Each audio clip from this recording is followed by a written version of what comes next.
It was Halloween night in the quiet town of Elmwood. The streets were alive with excitement, filled with children in costumes, running from house to house, their laughter echoing in the cool autumn air. Ghosts, witches, and superheroes carried bags overflowing with candy.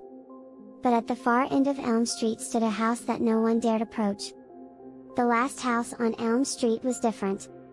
It had been abandoned for years, its windows boarded up and its yard overtaken by tall, wild weeds. A thick layer of dust and time had settled over it.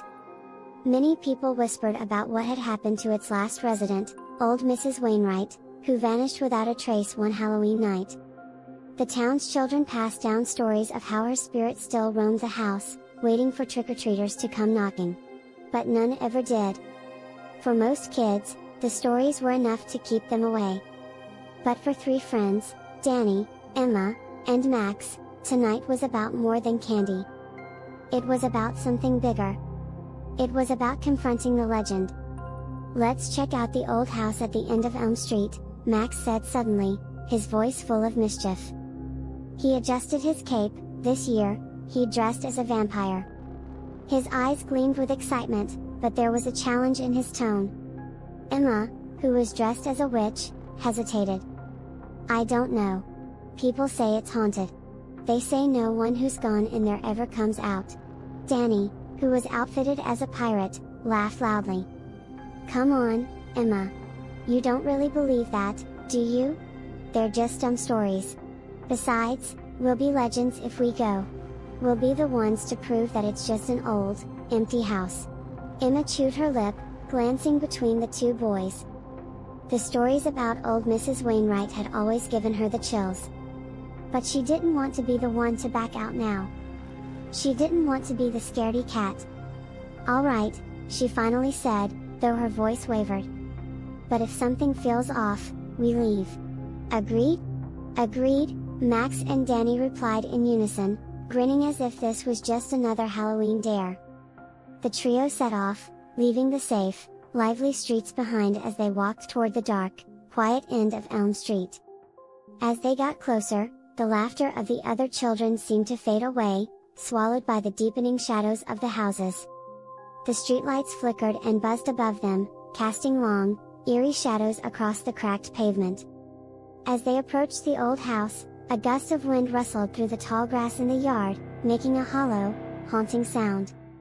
The gate was rusted, its iron bars twisted and old, and the hinges creaked loudly when Danny pushed it open. "Are we really doing this?" Emma whispered, her breath visible in the cool night air. "Too late to back out now," Danny replied, though there was a hint of nervousness in his voice. The house loomed before them, dark and silent. The windows were black, reflecting nothing but the faint light of the moon. A single porch light flickered weakly as they stepped up to the front door. The wood was splintered and weathered with age, but there were still faint marks, scratches that looked like they had been made by someone, or something, trying to get in, or perhaps trying to get out.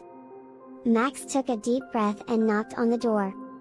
For a moment, nothing happened. Then, with a slow, drawn-out creak, the door swung open by itself. The hallway beyond was completely dark, the air inside cold and stale. "Trick or treat?" Danny called out, his voice echoing eerily in the empty space. There was no answer. They stepped inside, their footsteps echoing on the dusty wooden floor. Cobwebs hung from the ceiling like ghostly curtains, and the air smelled of mold and decay.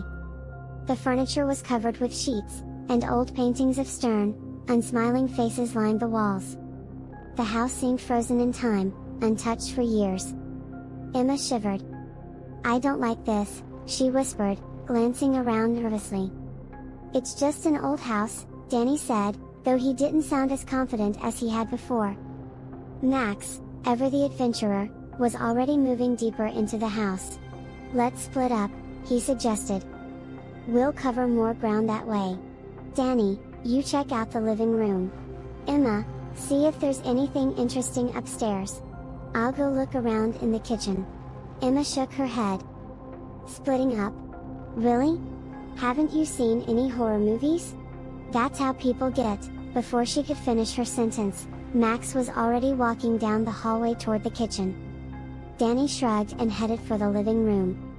Emma stood alone at the foot of the grand staircase, her heart pounding in her chest.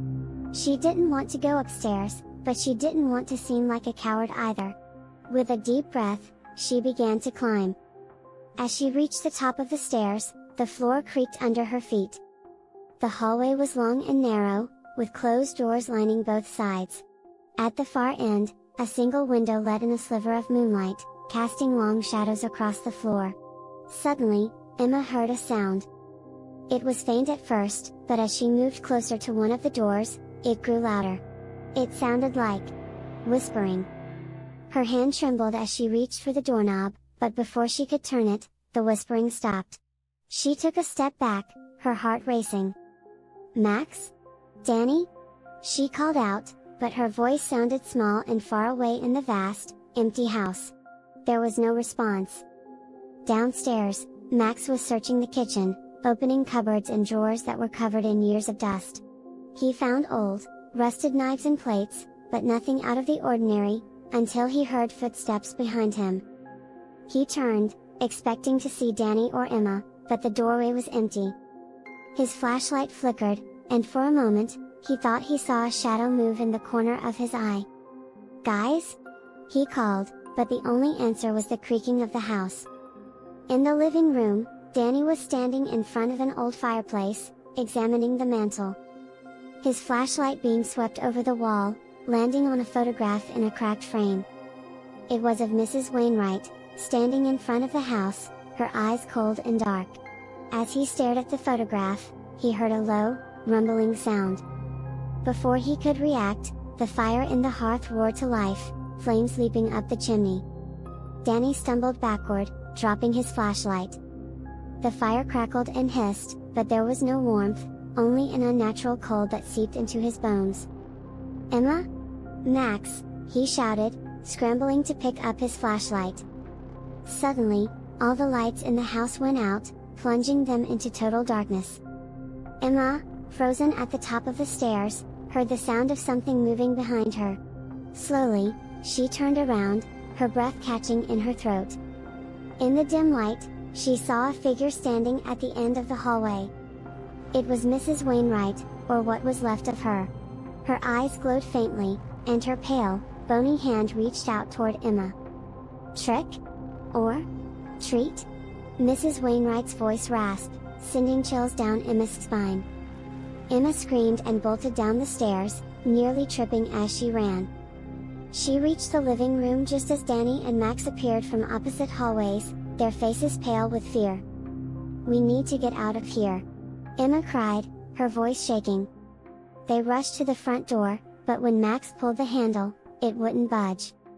The door was locked, no, sealed, shut by some invisible force.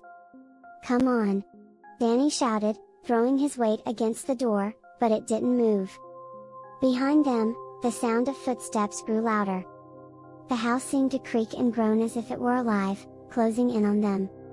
Mrs. Wainwright's ghostly figure appeared again, her hollow eyes glowing brighter as she moved closer.